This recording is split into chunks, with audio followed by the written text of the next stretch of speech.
Hey everybody out there, it's Alabama Deep. I'm coming back at you. All right, we have quite a little treat for everybody tonight. I have a Rolex watch repair. We're going to be looking at this beautiful sports watch. I'm going to show it to you here in just a minute. I'm just trying to get it kind of cleaned up a little bit. It spent the day with me at work. The owner dropped it by, and I wanted to keep it clean. It's been in my pocket. So here we go. We have a Batgirl. Now, this is sometimes confused as a Batman. Batman would have the oyster bracelet on it. This has the Jubilee. So that would make it a Batgirl. So we're taking a look at this beautiful watch. We have it here. Let's come in and zoom in on it just a little bit, and let's take a look at what we're going to be working on. Okay, so I'm in on it and I'm looking around. I see some little specks on it. The guy that I got this from, he is a novice watchmaker too. So I don't really know too much about this particular model, but let's just take a look at it. We can see it here. Let's come in a little bit closer and let's do a little bit of a visual inspection on this. Okay, so I can look at this and I can automatically see what appears to be replacement hands on this watch already. If anyone out there is pray tell too, you can take a look and let me show you. If you're looking at something that's had replacement hands put on it before, it's a little bit fatter here, and on a one with the original hands, it's gonna be a little bit more narrow. So we're looking at something here that is definitely been added to it. Maybe a little bit more than that. I want to let everyone take a guess on this. Everyone can tell me, do you think that this is authentic or is this a super clone? I'm going to let everyone chime in. Put your comments below. Tell me what you think. I'm not going to give you the answer right yet. So we're going to continue looking at this watch as we all try to give our best estimate on this. Is this a genuine Rolex, or is it a Franken watch, or is it a super clone? I'll let everyone think. Comment as the video continues on, as you look this watch over even more. I'm seeing a couple things from where he may have opened the case. I do see some spots, water spots. Let's see if those will come off of the crystal. That appears to be on the inside. Oh, nope, that one's not. That's on the inside. I see a little bit added on here. Take a little bit more of a look. What is this on there?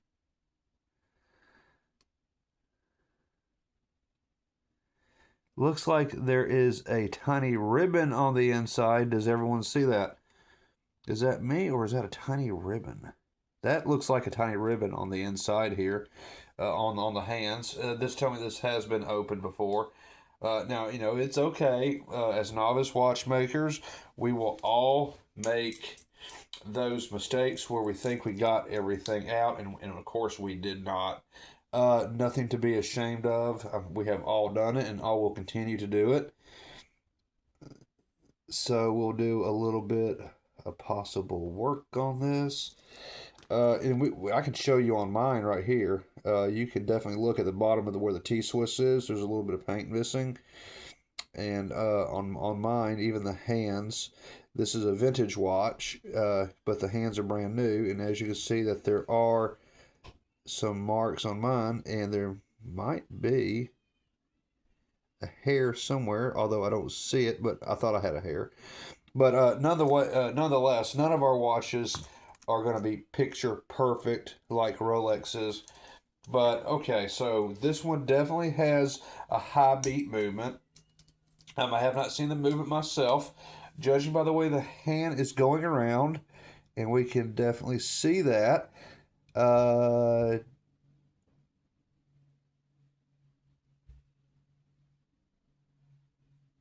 it's definitely ticking, but it's a very soft tick.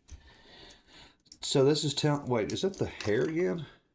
No. Okay, well the hair came off. So that's on the outside. Okay, very good, very good.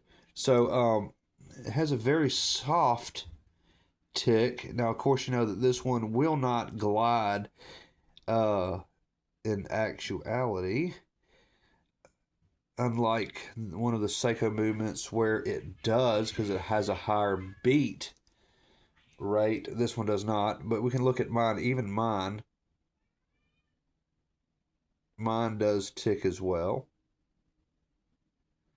Does the same thing. His, I don't know. Let's compare.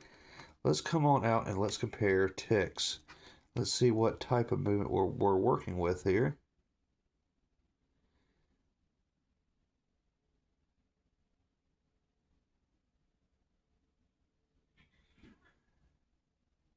It's so super close. Okay, I'm going to say that our movements are probably close to being the same. I know on some of the movements that are more cheap, like the 7,500 piece of crap that I had the other day, it probably would be a bit more jittery. So this probably is going to be a clone movement. Now, is it going to be a 32, 35, or is it going to be a 31, 35? That's what I want to know.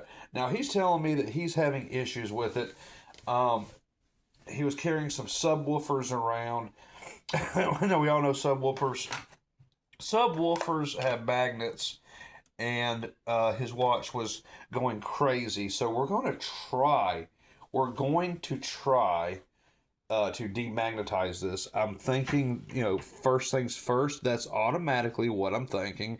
Is that this is going to be a issue with magnetism involved. So let's just come on out and let's take this on over to the Timegraph and we'll see.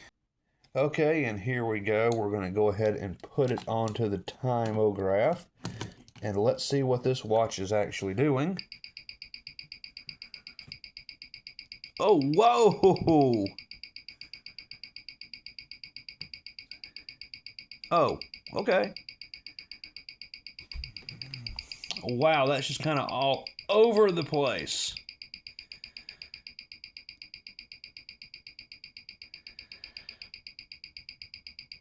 Wow, I got little surfing lines. Cowabunga, dude. First it's -6.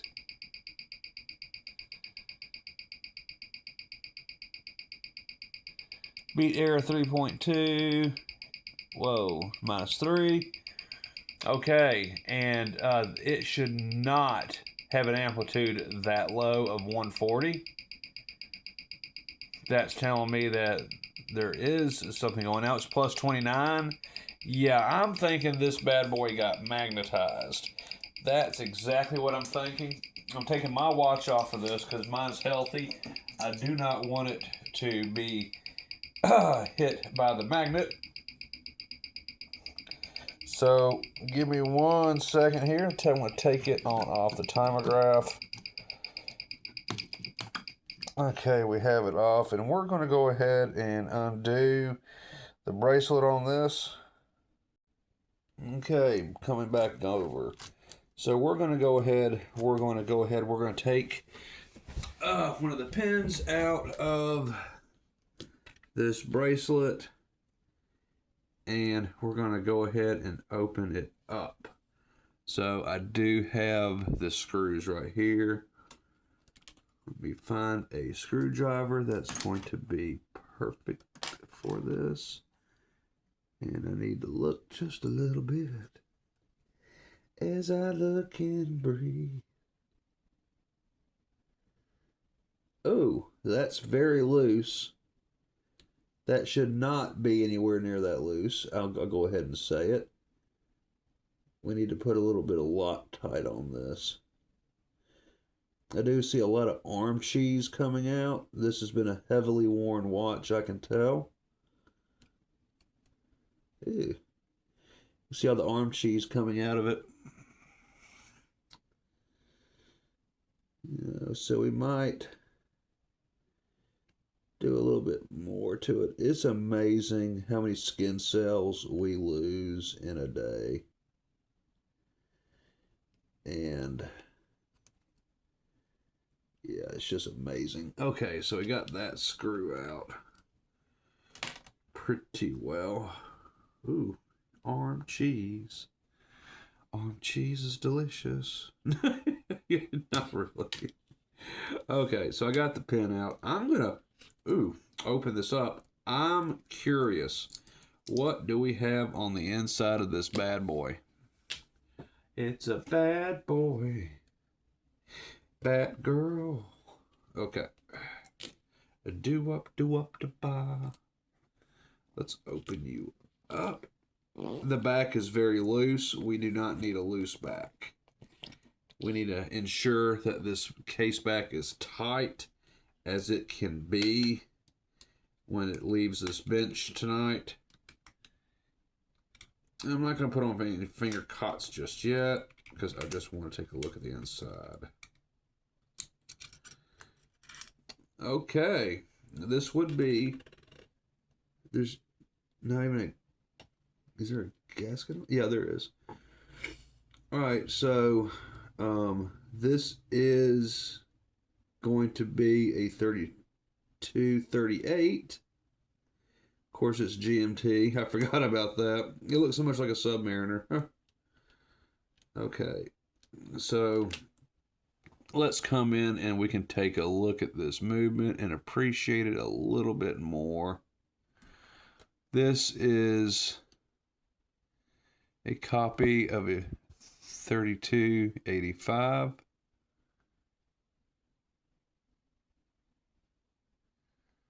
In all of its glory.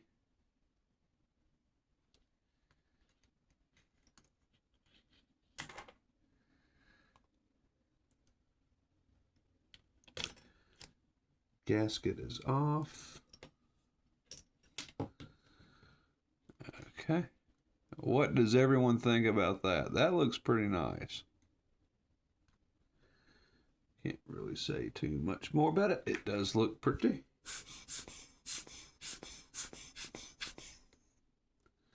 I do see.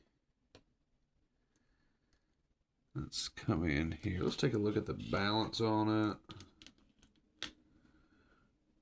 Of course, I don't want to touch it with my hands and get oil on it. Let's come in and let's take a look at the balance. The balance is going to tell me a story.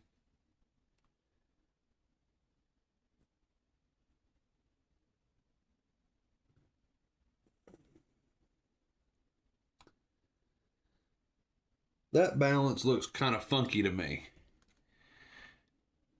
Okay, I know it's hard for you to see, but this balance is not where it 100% where it needs to be. To me, it does look like there's a very good chance that this has been magnetized. So we're going to go ahead and we're going to hit it with the machine I have over here. Let me take care of this first.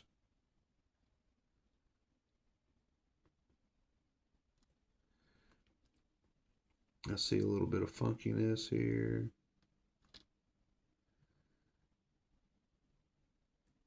Okay, let me blow all that out. Just going to try to keep it clean a little bit. I got this. Jesus, do you think they could advertise it much more? We do have this gasket on here. Now, looking at this gasket looks okay. It doesn't appear to need to be replaced. He was suggesting that it probably did, but I don't think it necessarily does. Okay, so it has been lubed. So I'm going to go ahead and put this back on there. Okay, so I just want this to go back in place for right now.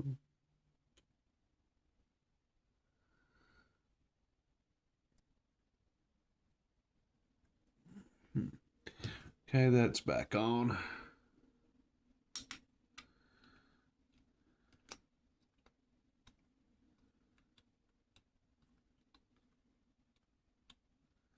I like playing with these.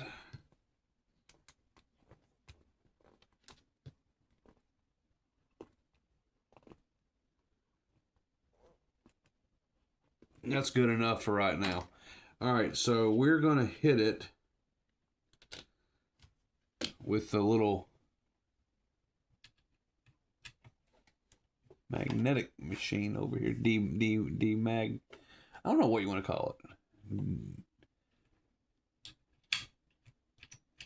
So, okay, let's bring it on over here and y'all get to see this in action. So, the blue box, that is what removes magnetic forces from a watch. We saw how it was running. It was sporadic all over the place.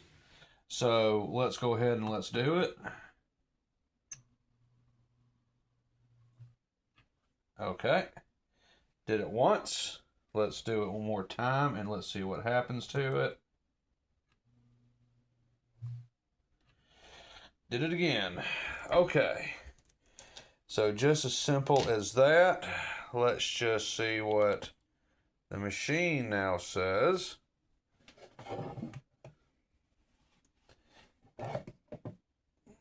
There we go. You can see what the machine says, I think. So let's put it back on there and let's see what that did, if that took care of our problem.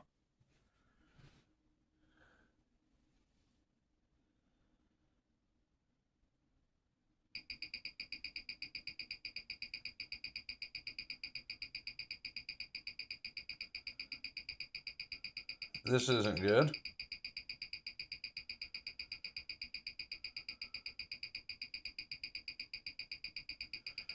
Oh, we got snow. That's not good.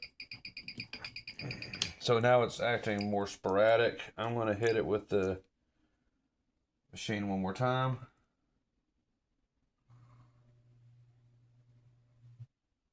Okay. Try it again.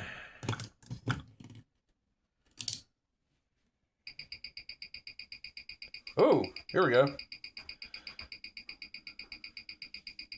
I like the way that's doing it. Okay, we don't have all the surfing wavy lines anymore.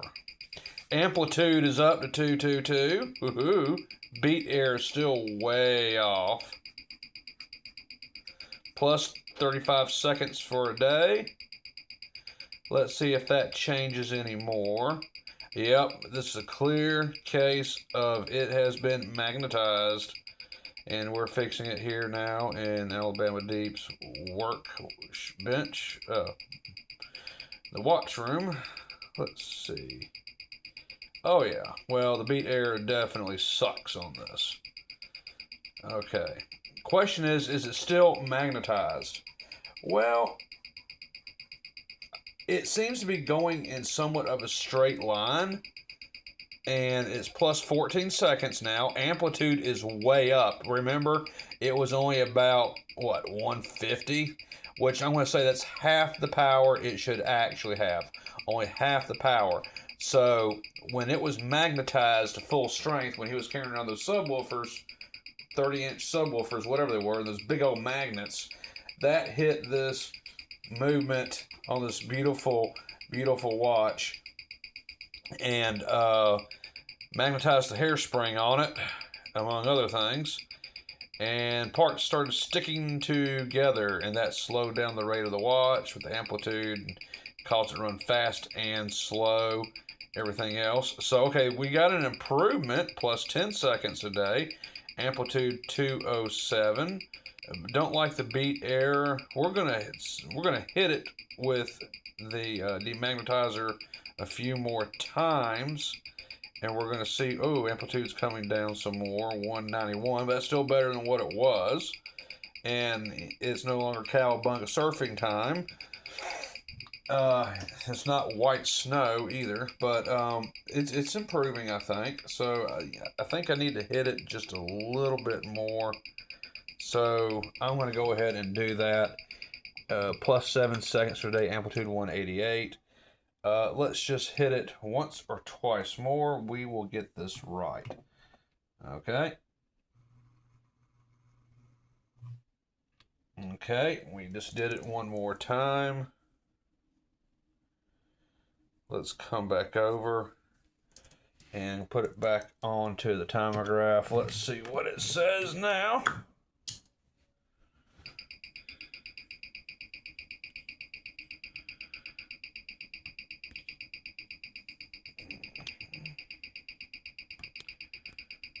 Okay, plus 7 seconds a day. It's looking better. Amplitude 203. I still don't like everything that I'm seeing here, but this should improve it a lot.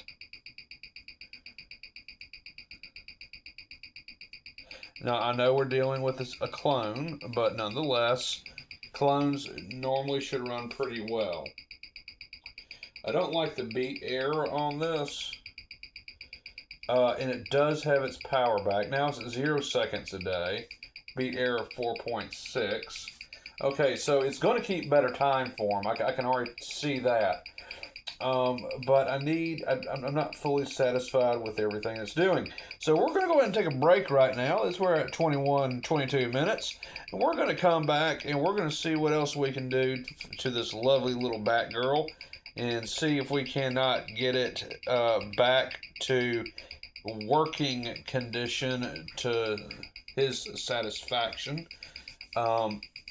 So yeah, we'll be right back. We're going to do a part 2 on this. I'm going to smoke a cigarette, drink some dew, and yeah, we're going to take it from there. So we'll see y'all on part 2 coming up here in just a minute.